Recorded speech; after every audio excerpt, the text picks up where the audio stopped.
Basketball is back. We've got the results of Temple's Crosstown season opener. OwlSports Update starts right now.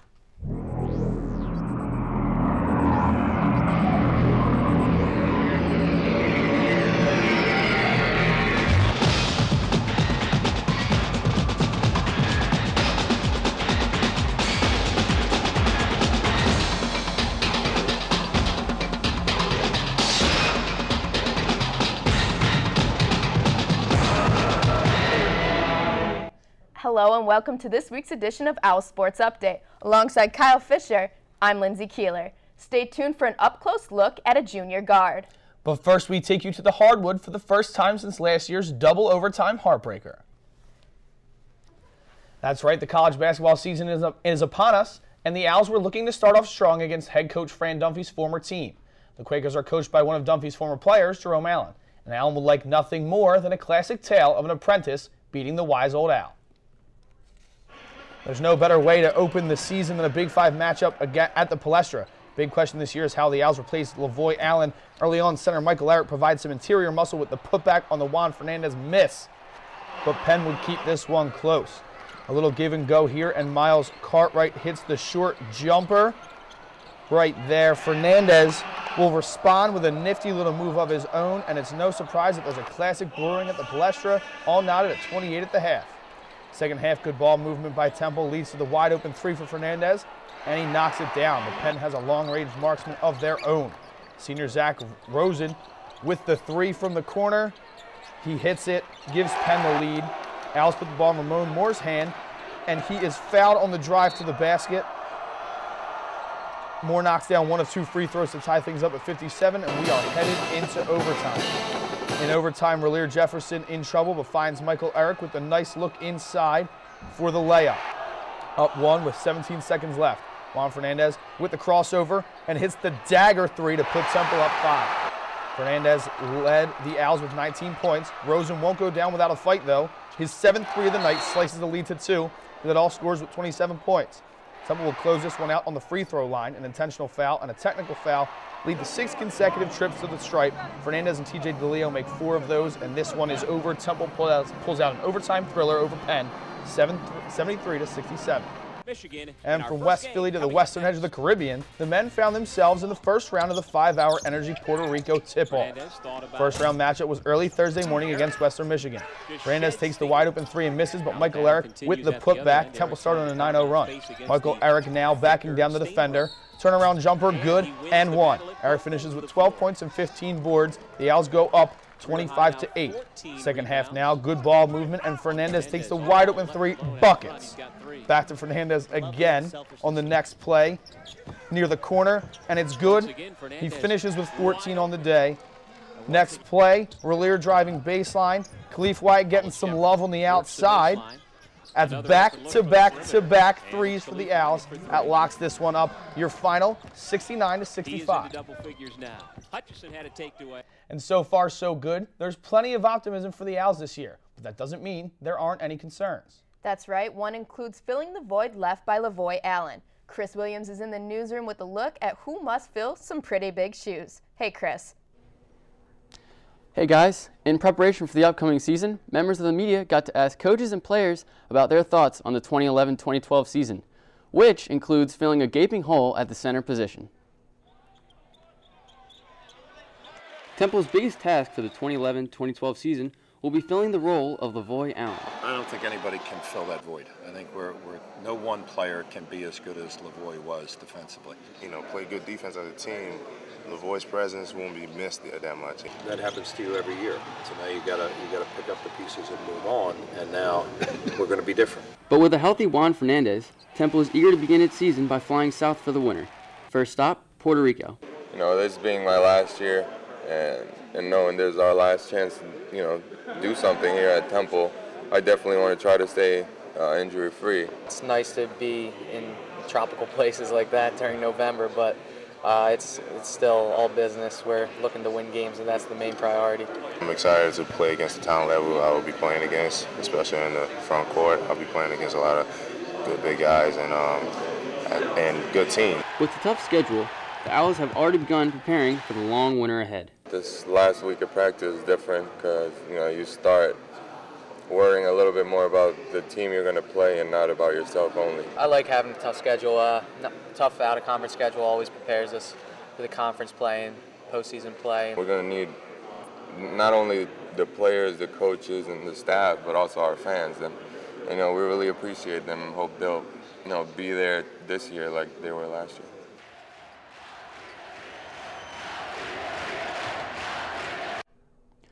Temple's tough schedule will feature ACC powerhouse Duke and Maryland, along with Philadelphia rivals Villanova and St. Joe's. With all that in mind, the goal is to win the A-10 championship and return to the NCAA tournament for a 5th straight year. Back to you guys. Thanks, Chris. The competition to fill the final starting position for the men's basketball team has been tough, with TJ DeLeo, Aaron Brown, and Khalif Wyatt all vying for that 5th spot. One player's performance at the Palestra proved why he is in the running. He started off as a redshirt freshman, averaged only 13 minutes a game as a sophomore, but junior guard TJ DeLeo made quite the first impression in his 2011-2012 season debut against Penn. In terms of confidence, this is the game I had the most confidence. I mean, my junior season and getting to play a little extended minutes, I felt more confident out there, and just when you get going out on the court for a little bit, it really makes it a lot easier. Number 11 stepped up on both the offensive and defensive ends of the court, scoring a career-high 10 points as well as pulling in 5 rebounds for the Owls in their overtime win at the Palestra. I feel like I kind of gauge most of my games on how well I play defense and help our team win overall. You know, he's a good athlete, TJ, and a great guy, and he knows his role. So if the next game he's not playing as many minutes, then he's not going to be crying about it, or he knows exactly what his role is. So I was very proud of him today. With Khalif Wyatt and Scooty Randall both on the bench and Juan Fernandez in foul trouble, DeLeo knew he had a chance to make a clear impact. I got to go into every game thinking I'm going to play lots of minutes and I'm going to be an important part of our team's success and help. I'm just glad we got a win, honestly. I like playing extended minutes, and it helps me get into the groove easier, so that always helps. A last-second block by number 11 symbolized the end of regulation time and a strong start for the junior guard. We're just happy to come out with a victory. There's no question about it, but I'm very proud of you. And DeLeo will continue to be the Owls' 6th man as they hope to keep their beginning of the season momentum going. We have to take a break, but stay tuned for some end-of-the-season wrap-ups. And I'll take a look at what the women have been up to on the court as well. OwlSports Update, we'll be right back.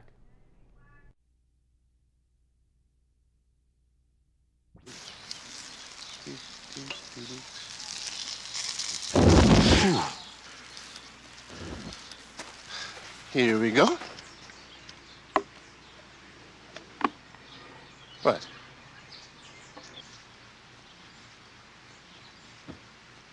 What? You don't have to be perfect to be a perfect parent, because kids in foster care don't need perfection. They need you.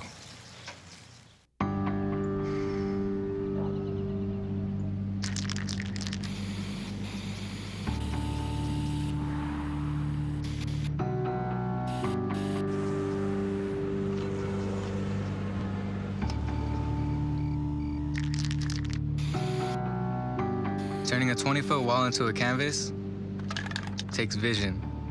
So will getting into college. I've got what it takes. So do you.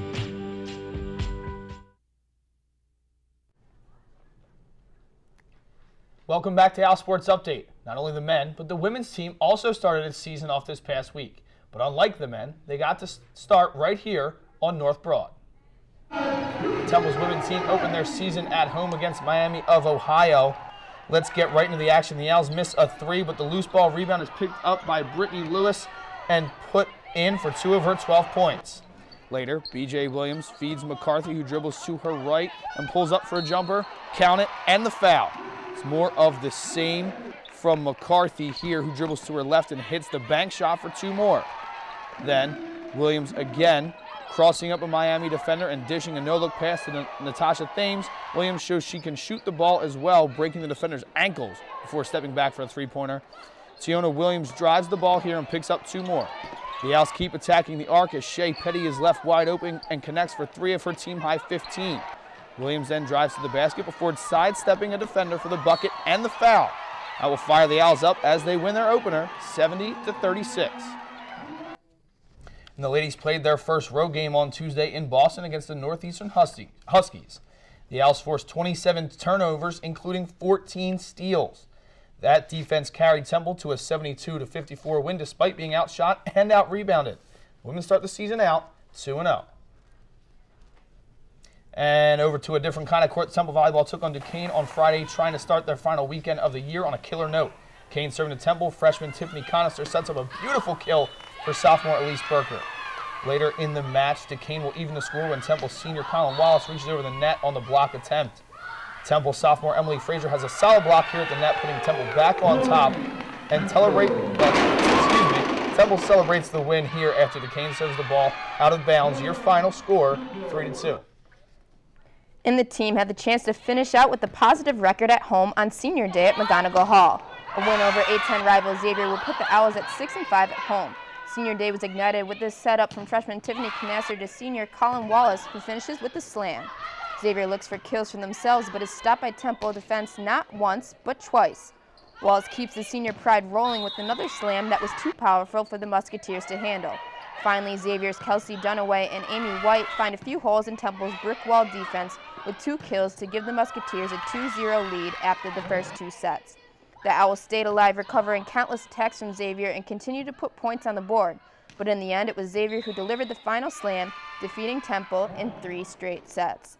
The Owls finished the season 8-20 overall, 4-11 in the conference, and 5-6 at home under new head coach Bakir Ganez. The team smashed last season's overall record of 4-25, 1-14 in the conference, and 2-9 at home. And a win over the LaSalle Explorers last week secured the Owls a spot in postseason play. But that wouldn't be the last time we'd see these crosstown rivals compete, as the Owls and Explorers met up again on the neutral turf of the A-10 tournament at St. Louis University. And this postseason matchup would come down to missed opportunities. Temple outshot LaSalle, but wide shots and rally midway through the second half gave the Explorers the 2-0 victory. Temple ends its season with a 9-10 overall record. You know what, Lindsay? I'm actually really upset we didn't get to travel with the basketball team down to Puerto Rico. I mean, nice vacation, nice weather, and I could really use a tan. Yeah, I was going to say, wasn't sure if I was anchoring with you or Casper. That's uncalled for. I'm sorry. Can we just go into this, please? Yeah, that's ridiculous. Let's do it. I'm sorry. With Pierce out after being injured in the game at Ohio, Matt Brown proved he isn't your ordinary backup. Brown earned MAC Offensive Player of the Week honors for his efforts in the game against Miami of Ohio. Brown rushed for 123 yards on 24 carries and added a touchdown in Temple's win. And the men's crew team wrapped up its season on the Cooper River with 3 first-place finishes in the Bill Braxton Memorial Regatta. And if you're going to the football game on Saturday, remember to bring unwrapped toys. In honor of Military Appreciation Day, the U.S. Marine Corps will be collecting unwrapped toys at the gate of Saturday's game from 11:30 to 1:15. All toys donated will be given to Toys for Tots. And that's all the time we have on OwlSports Update. No show next week. We'll be stuffing ourselves with turkey and stuffing and mashed potatoes and gravy and ham and soup and pie and then all over again for all the leftovers. I'll probably take a nap after that too. Yeah. But don't worry, we'll be back after Thanksgiving with another edition of OwlSports Update. In the meantime, for all the latest Temple news, head on over to OwlSports.com. For Kyle Fisher and the rest of the OwlSports team, I'm Lindsay Keeler. Thanks for watching.